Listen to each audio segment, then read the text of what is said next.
Omutendesi wa Cranes Micho asabye abasambi be beerabira obuwanguzi bwe bafunye ku ttiimu ya Togo batunulire omupiira ogw'okuddingana gwe bagenda okusamba ogunaabeera ennambooli olunaku lw'enkya.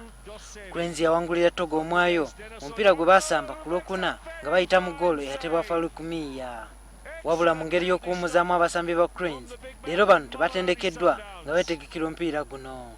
Unpredictable nature of the game of football that does not allow to relax, to be complacent and to think that everything is with us.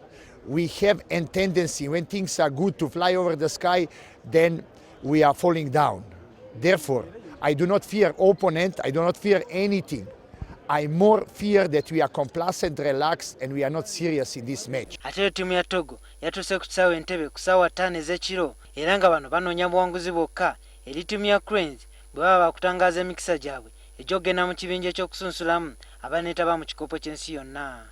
Togo eno omwaka oguwedde yakyala wano newangulirawo ttiimu ya Cranes eyali emaze ebbanga kumpi lya myaka 8 nga tewangulira waka.